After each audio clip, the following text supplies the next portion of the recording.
नमस्कार। राहु की महादशा पर चर्चा करेंगे विस्तार से। राहु की महादशा 18 वर्ष की होती है।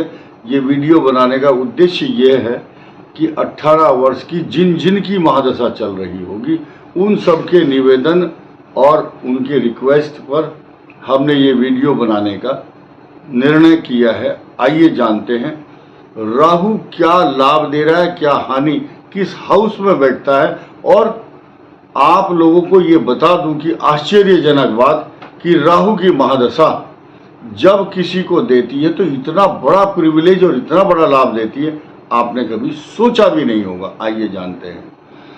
राहु एक मायावी ग्रह है, डिप्लोमेटिक ग्रह है और जैसा जिस भाव में बैठता है वैसा फल देता है। साथ ही साथ अंतरदशा, प्रत्यंतर दशा, महादशाओं का डिफरेंट लाभ और हानि देने का काम राहु का है।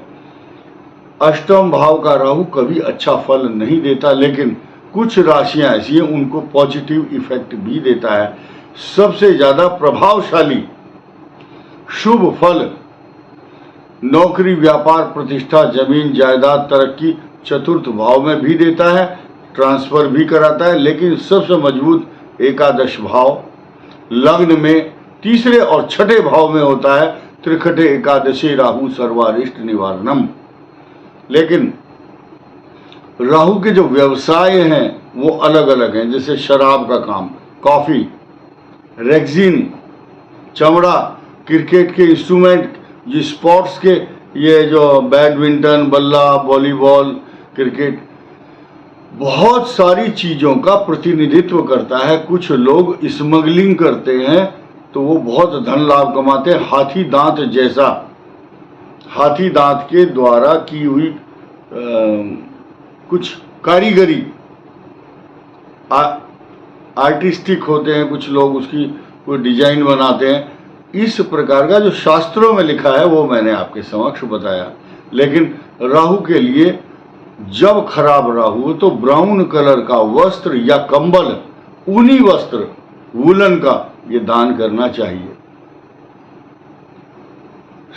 और मसूर की दाल दान करने से राहु की शांति होती है। साथ ही साथ राहु के मंत्र का जाप करना चाहिए 18,000। लेकिन अब राहु की महादशा किस किस के लिए, किस महादशा किस लगन के लिए अच्छा फल देगी।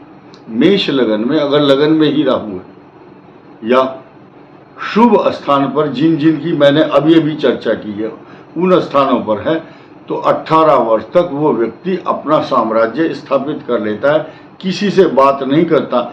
He will be self made person, he will achieve everything with his own resources. महिला है तो भी अपने बाहुबल पर खड़ी होगी, अपने डिसीजन अपने खुद के होते हैं, वो किसी से बात नहीं करते, अपने मन की भाव नहीं बताते। राहु बड़ा डिप्लोमेटिक प्लेनेट है। ऐसे व्यक्ति रहस्यमय ढंग से जीते हैं, अपने अड़ोसी पड़ोसी, दाएं बाएं मित्र को, किसी को अपने इंटरनल विचार जो है शेयर नहीं करते। राहु वाला व्यक्ति ऐसी ऊंची उड़ान उड़ता है, उसके खानदान में किसी ने ये काम नहीं किया होगा जो वो कर देता है। और ऐसे व्यक्ति को बाद में लोग कहते हैं ये तो बड़ा छुपा रुस्तम निकला। यानी कि उसके रहस्य जब घटित होते हैं समाज के सामने तो अगर नेगेटिव तरफ जा रहा है तो क्राइम की दुनिया में ऐसा व्यक्ति होता है कि उसके किए हुए क्राइम रात ही रात में प्लानिंग करता है। और आपने पिछले दिनों देखा होगा, जो चाहे महिला है चाहे पुरुष है, क्रिमिनल अगर वो बन गया तो उसके राज और रहस्य वो बात अलग है कि बाद में पकड़ा जाए।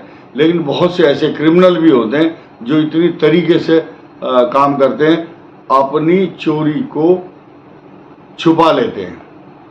और जो पकड़ा जाता है, आपने उसकी स्टडी करेंगे तो पता चलेगा उसकी राहु जो है लग्न में होगा, सप्तम भाव में होगा या चंद्रमा के साथ होगा। उसकी प्लानिंग नोबडी नोज, कोई नहीं जानता। तो राहु की महादशा 18 वर्ष तक अगर लगन में बैठा है, वृश्चिक लग्न हो, सिंह लगन हो, कर्क लगन हो, मिथुन लग्न, कन्या लग्न, राजा के समान होते हैं, सारे सुख इकट्ठे करते हैं, लेकिन दाम्पत्य जीवन को दुखमय महसूस करते हैं। भले ही पति पत्नी साथ में रह रहे हैं, वैचारिक असमानता बहुत रहती है। तलाक नहीं होता, लेकिन अलग भी नहीं होते, लेकिन साथ साथ रहेंगे, फिर भी बातचीत या सुखद ऐसे दाम्पत्य जीवन के दुख का, ऐसा जो दाम्पत्य जीवन है उसका अंत जो होता है बहुत दुखद कहा गया है। शास्त्र कहता है हम किसी को दोष नहीं दे रहे और ना किसी को अपमानित करना या उसके रहस्यों को उठाना हमारा कोई उद्देश्य नहीं है, एक सामान्य बात कही है। राहु दाम्पत्य जीवन को प्रभावित करता है, परंतु ऐसे व्यक्ति अधिकांश रूप से दूसरी जाति में शादी करते हैं, या कुछ लोग बाद में रहस्य उठता है कि हो इसकी शादी वहां हो रही है। अच्छा, तो राहु 18 वर्ष की महादशा उस व्यक्ति के अंदर स्टेबिलिटी ला देता है। ये न के न प्रकारेण, किसी भी तरह से योजनाबद्ध तरीके से वो आदमी अपने जीवन को सफल बना लेता है, और तभी उस व्यक्ति को ये कहा जाता है कि he is self made person. अपने आपको छोटा सा एग्जाम्पल दूंगा, जिसके लग्न में राहु होगा या जो राहु से प्रभावित लोग होंगे, जिनका राहु डोमिनेटिंग प्लेनेट होगा, जिनका जो गवर्न करता है राहु जिस आदमी को कुंडली के अनुसार, जब वो मार्ग में जाता है, कहीं किसी कॉलोनी में गया और उसको किसी का मकान पूछना है, वो फोन कर सकता है, जीपीएस का इस्तेमाल करेगा, या किसी के सामने रास्ता पूछने में भी उसको शर्म आती है, लोग क्या कहेंगे इसको रास्ता मालूम नहीं है। यानी कि इतना सीक्रेट होता है, वो शर्म लगती है उसको, यार मैं क्यों रास्ता पूछूं किसी से, उस आदमी को फोन करूंगा, उसी से पूछूंगा रास्ता। एक सामान्य एग्जाम्पल दिया आपको। तो राहु की 18 वर्ष की महादशा मिथुन लग्न के लिए, कन्या लग्न के लिए वरदान सिद्ध होती है, और केतु मिथुन और धनु लग्न में बहुत अच्छा फल देता है, क्योंकि सप्तम भाव में राहु आएगा।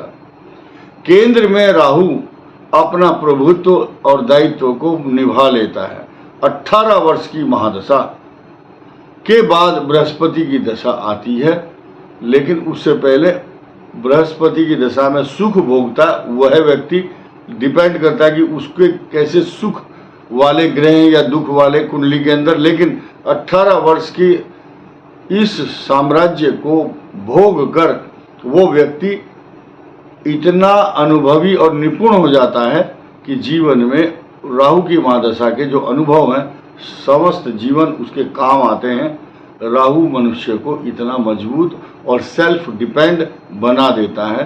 राहु की दशा 18 वर्ष तक मनुष्य को, खराब राहु है तो पैरों में दर्द, सूजन, मन में भ्रम, और ऐसा भ्रमित होता है व्यक्ति तांत्रिकों के, पंडितों के चक्कर में, उसको लोग मूर्ख भी बनाते हैं और उसको तंत्र मंत्र के चक्कर में पागल भी बनाते हैं। इसीलिए ऐसे समय पर ये राहु जो है भ्रमित भी करता है, नेगेटिव थॉट्स अगर आते हैं तो नेगेटिव मार्ग पर भी चलता है। लेकिन जो व्यक्ति समझदार और पढ़े लिखे हैं, राहु की महादशा में वो तरक्की करते हैं, वो किसी की सुनते नहीं हैं। इस वीडियो में इतना ही, धन्यवाद।